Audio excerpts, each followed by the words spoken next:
Hello, it's Trevor. This is a little bit different. This one. Normally, when I do live streams, this is a live stream, and the moon is out here in Montreal. It's nice and clear. Looks really nice. Normally, when I do these live streams, I put my phone directly on the telescope, and I do the live stream from there. This one's a little. This is quite a Rube Goldberg. Rube Goldberg. Yes, Rube.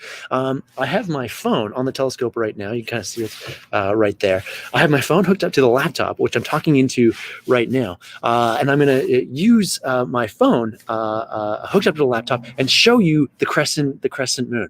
Never done this before. Maybe the sound isn't working. Maybe it just looks like I'm miming into your. Trust me, I am talking into you right now. Also doing this on YouTube. I've never done a live stream on YouTube of this. So far, I was testing out the video quality of this. This actually looks really quite good. So I'm going to change the camera around, put you on the moon in a second here. So hopefully the sound works. If it does work, let me know, and I'll throw up the comment. Vomit up the comment onto the screen. I'll show you. So I'm going to flip you around, change the camera here to this, and hopefully this does work. Give me a moment. Of course, does my camera... Does it? There we go. Give me a moment to find this, and there we go. We have the moon right there. Okay, cool. I've also, if you've ever watched these before, normally the moon is flipped and turned the other way, which when I look through the telescope right now, it does look flipped the other way. But with my phone hooked up to my Mac, I use an app that sort of I can control the orientation of this.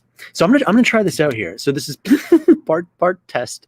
So here's what I'm gonna do. I'm gonna try to zoom in like this. Hopefully this is a bit smoother than the last few times. So that's a focus right there.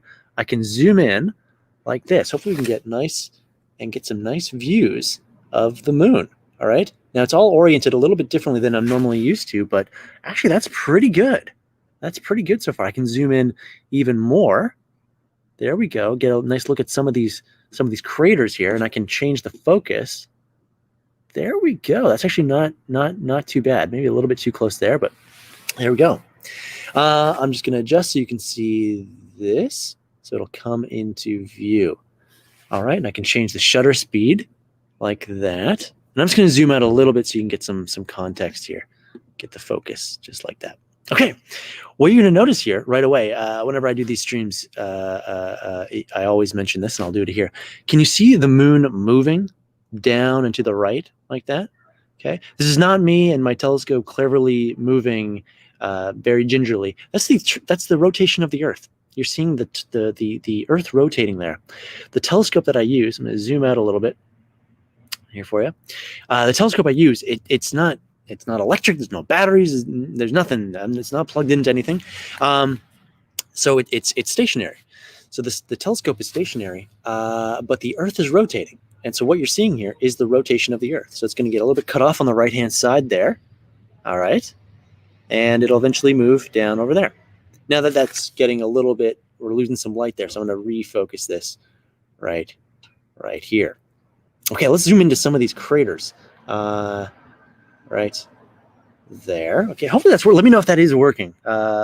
Maybe I'll do future live streams like this. So I can zoom in on some of these craters. I can increase the brightness here. Good. All right, that's actually not too bad. Okay, some of these craters, I can mention some of these. In fact, I can also bring up another screen here. I'm going to try this out with a different layout like that. Okay, I've got another app here, and it shows the different craters and the names of all these. You see those 3 craters right there? See if I can point that out. I'll see if I can zoom in even closer to these. I'm going to try a test. I'm going to try zooming in right here. I can focus like that, kind of. All right, not too bad. And then I'm going to try in the app right here to see if I can find their names. Okay, so this is going to try to leverage a few things at once here. So I'm going to try to put those 3 into view, and they'll come into view like that. I've got a Mac app. It's originally an iOS app here. So see if I can match up what we're seeing on the screen with this app. So this app is called Moon Globe. I think it's actually free on iOS, and I'm running it on my Mac here. There you go. So yeah, we can see the 3. See those 3 craters. Now we got a bit of a turn it sort of turned, rotated on the left hand side there. But I think you get the idea, right there. So that first one, the one at the top there, is called Theophilus. So I'll bring this up like that. Theophilus. This one's called Cyrillus. And we can click on these. We can get an idea of how big these are. So for instance, this Cyrillus, I'm probably mispronouncing that. The diameter of that is 98 kilometers. Okay, 98 kilometers. I'll put these side by side, and I'll move this. My gosh, this is when you need an assistant. Okay, hiring an intern. There we go. So that one in the middle, that big crater in the middle, that is 98 kilometers right there. Theophilus looks about the same, 110 kilometers right there. Katharina right there, that is 104 kilometers. So these are all very, very, very close to each other, and that's how big they are. Let's look at another one of these craters. I'll make that nice and big right there. There's a small little crater. Okay, and somebody says, wow, I was just outside looking at the moon with my bare eyes. Now here you go. I'll be your mirror. Okay, I'm going to try to look at that tiny little crater that's beside the three of these. Okay, so I'll try to zoom in for you. Again, this is, if you're just tuning in, it's the first time I've done using my phone on my Mac to try and get a nice closer view. I think this is actually working out much better. Okay, I wish I could draw on here. I don't think I can, but you see that one crater to the right of those three craters right there. I'm going to try to figure out the name of that. Okay, see if I'm able to do that. So I'm going to get it nice and focused right there. It'll come into view right there, sort of in the bottom left. I'm going to try to figure out the name. Okay, so there's this free iOS app called Moon Globe. I'm going to bring it on the screen here like that. I'll put it like that so you can see both at the same time. And let's see if I can find the name of that one. That one looks to be called Modeler Crater. Modeler Crater. Okay, let's bring this up a little bit bigger. That is 27 kilometers, that one. Named for John Heinrich Modeler, German astronomer. Of course he's German. Look at a name like that. Okay, we can get more information on it, but I think that's enough information for you. So give you a little bit of context. That is 27 kilometers. That tiny little, you see those three dots there. The one just to the right, that is Modeler Crater. Okay, let's try another one. This is kind of a little bit fun. Let's zoom out. Okay, got to juggle a few things at once here. Zoom out. Let's look at on this app. See if can I do that? Yes, I can. All right. This app is not a live view of it, but I can also see where spacecraft had landed on the moon here. So I'm going to zoom out a little bit here if I can figure that out. Yes, he maybe can. Slowly. This is not the best way to use a Mac app, but okay, there we go. All right. So in this app here, we can see in this area Apollo 11, the first crewed landing on the moon back 52 years ago. I guess it'll be this time around. Let's see if we can find this on the surface of the moon using the live video feed. Okay, so I'm going to find these three craters. They were there before, and I'm going to move up to find it. Okay, now I think this will be in the Sea of Tranquility. Okay, so what that'll look like is this sort of dark area over here, Mare Tranquilitas, okay? Sea of Tranquility. A lot of Latin going on. Okay, let's bring that here. Let's get that video feed back right there. And I'll make that nice and big for you. Okay, I'm going to zoom in on sort of that upper area right there. You can't see my mouse pointer, but so I'll have to zoom in to do this, all right? So I'm going to start zooming in.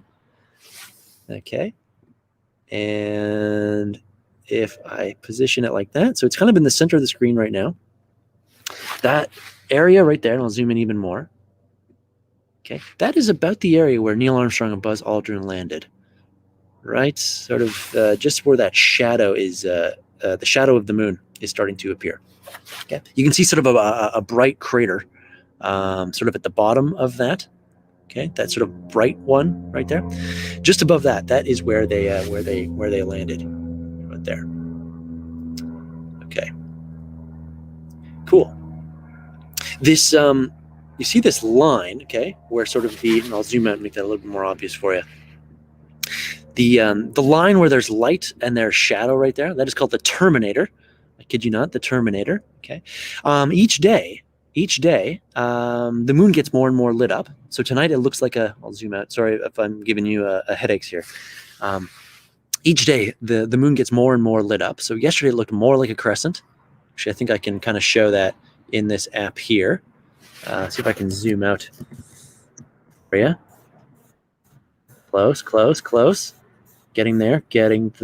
Not the best zoom. Okay. Take off all these labels. So this is what the moon looked like yesterday. Or sorry, today, right now. This moment. This very, very moment. Okay. Here's what the moon looked like yesterday. Okay. A little bit less of a crescent. Okay. So each day, the moon gets more and more lit up like this. Okay. So here's what it looks like right now. I can prove that by putting the two side by side like that. Okay. Side by side. That's how they look. I'll click the now button. All right. So they both look like this. Tomorrow, the moon is going to look even more lit up. So more like that. And we're going to see more craters, different craters. Okay. In a few days, April 20th, 420, the moon will be basically half lit up like that. Okay. Now, people often think that the best time to look at the moon through a telescope is when it's a full moon. And the full moon will happen, it looks to be probably about April 28th. No, 27th or so, like that. Well, the cool thing about looking at the moon when it's not full, kind of like it is right now, and I'm going to make this nice and big for you, is you get to see all of these different craters. So let's take a look. Let's zoom in a little bit. Okay, you get to see all these shadows. You get to see all these craters. They really, really come out during a full moon. Not so much. It's cool to look at, but just kind of a different show when it is not full. Let's see if I can change the focus there. Yes, he can. He can also do crazy things with the presets. Okay, make it Lemon, Noma, Orc-Attack, all these different things. We're not going to do that. We'll turn all that off. Okay, cool. What's another thing I can mention here? Another thing I can mention is yesterday, you may have saw this. This is kind of what I do with my life. Saw on the news, and NASA selected how they're going to land the next astronauts on the surface of the moon. And you may have seen, actually, can I pull up yes, I think I can, SpaceX Starship moon. Give me 1 second. I've never tried this before. Let's see this. Yeah, here we go. Space flight now. Yeah, here we go. I'll zoom in on this. So I think I can share a different view here. Okay, this is all first time stuff, folks. This is raw. Okay, I'm going to share that screen. I think you can see that. Yeah, there you go. So, and I can go like this. All right. So there's this thing called the Artemis Missions, and it's a program from NASA. Canada's going to be involved. I talked about this on Monday. Okay, we're sending two astronauts, two Canadian astronauts. NASA has decided they're going to use this. Okay, this is SpaceX's ship. Okay, and they're going to land it vertically like this. This looks totally bonkers, but apparently this is what it's going to actually do. Okay, this will probably land the first missions. They want to land on the south pole of the moon. So I'm going to show you where the south pole is here. I'll make this nice and big. I'm going to make this a little bit brighter. Okay, I'm going to zoom out.